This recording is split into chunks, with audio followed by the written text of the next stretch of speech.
I want to go straight back to Nick Robertson in Tel Aviv, who is in the middle of these protests that really seem to be heating up. There are fires on the streets. Nick, what are you seeing? Yeah, Alex, we are joining us in the middle of the crowd here. Just behind us here is the highway. People are gathered to watch what the police are doing. The police just moved in here with the water cannon. They didn't use the water cannon on people. There was a big fire in the highway right behind me. There's the police water cannon going through. Big fire, trees down on the highway. The police moved in to put that fire out. There's also police on horseback here. They're not engaging violently with the crowd, but they are moving through here in a really determined way to put out the fire. And I'm just going to ask Pete to join me here, ask these gentlemen to clear out the way so we can maybe get a better shot, guys, of what's going on. Pete, if you look here, I'm just going to swing over the barrier, get in the road. Pete's going to come over the barrier with me now. So we're in the highway. Now you can get a better picture, Alex, of what is happening here. This is the police water truck that is clearing off the fire in the highway. But I'm also going to just turn around a little here so to paint the whole scene. So you got police on horseback, motorbike, police on horseback here, keeping this big crowd that's on the hillside, keeping them back. And I'll just ask Pete to swing around with me this way as well. And you can see up the street there, the crowd will just move out of the way of this other cameraman. The crowd is still on the street. The police are trying to clear them away. So what you're looking at here really is a crowd control with fires here that have been burning out. We're just moving away to get a little bit away from the sound. Just going to step out in the road a little bit here, Alex, so that you can see what's going on. You have the police up here. This is as you can see, you're joining us in a very active, very mobile bit of this demonstration. The demonstration was in the center of the city. It was around the main defense building. It is all about convincing the Prime Minister to do a deal on the hostages. But here you have a line of police vehicles, policemen on this side of the road over here, and here you have the crowds. So it's moving. A few minutes ago, the focus was down the road there where we were 100 meters away, 100 yards away. Now the crowd is here.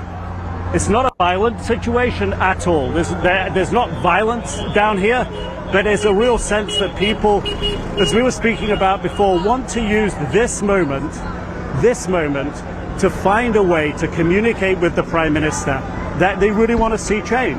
And the way that they're trying to communicate that at the moment is by shutting the highway. We've seen them try to shut the highway. And when I say highway, this is the main highway that swings north-south in Tel Aviv.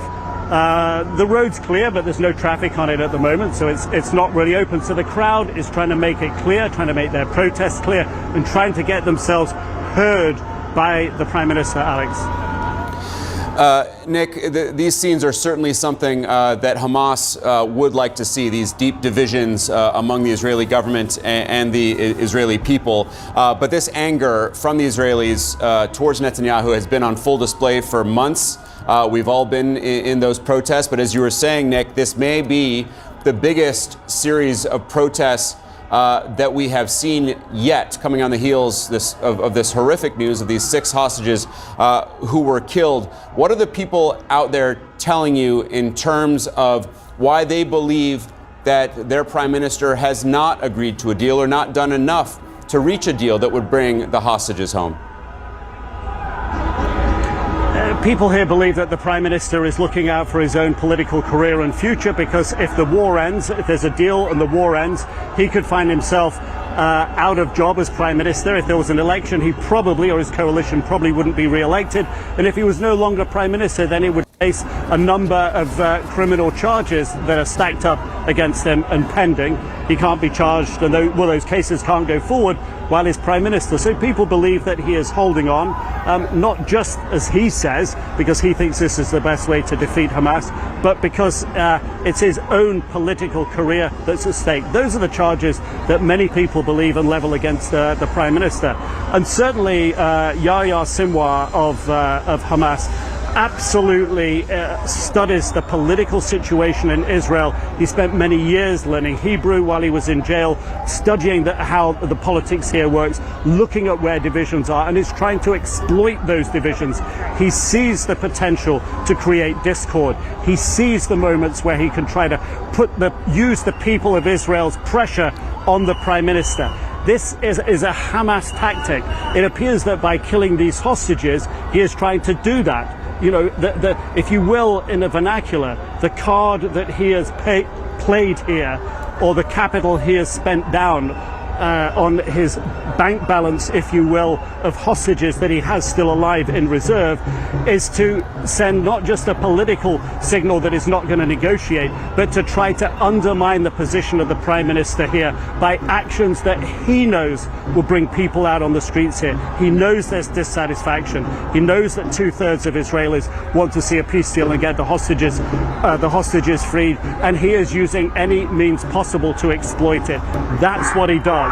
And that's one of the things that we're seeing manifested here. But rest assured and understand that people in Israel are acting from their own feelings and their own passions and their own anger with the prime minister, that he is not following through on the job that he was voted to do, in their opinion. In a new election, he would not be prime minister. That's what they believe. Nick, it does appear that the news of these 6 deaths, these 6 hostages, has sparked something bigger in terms of protest than we've seen in recent months. And it resonates with so many people here because it exemplifies everything that they feared was going to happen. The fact that the prime minister, they believe, was digging in too hard and being intransigent on his side of the negotiations with Hamas. Hamas, it appears, executing 6 hostages, young people who were at the Nova Music Festival for the most part.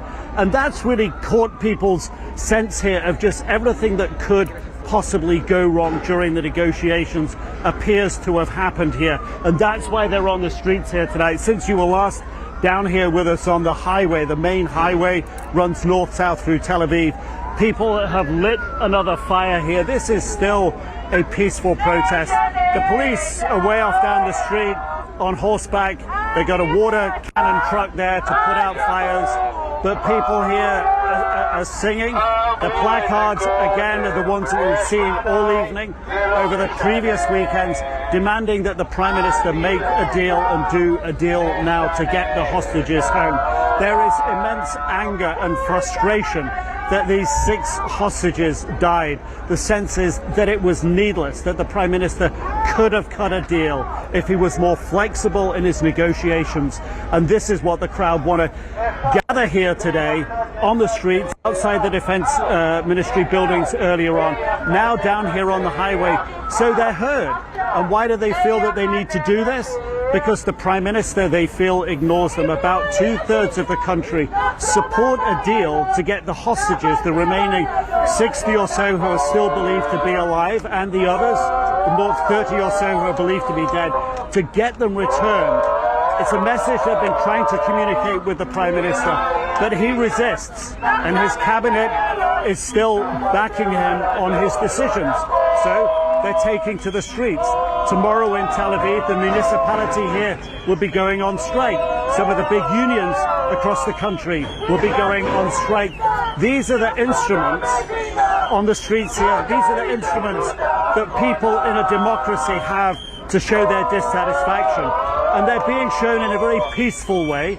And the police really seem to understand that. If you sort of come up here and look down the street, still people. And this is what it's about. It's about the hostages. It's about the women, about the girls. This first phase of the peace deal was supposed to see 33 people released. It would have been the elderly, the very young, the sick, and all the women.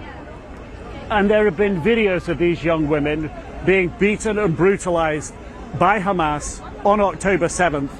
And that's why people are here. They just want their message to be heard and acted upon. Alex? Yeah, certainly adding to the pain and anger is the knowledge out there that there were at least 3 of those 6, Israeli-American Hirsch Goldberg Poland, and 2 of the women who would have been released in the first phase of a ceasefire deal, which has not yet been reached.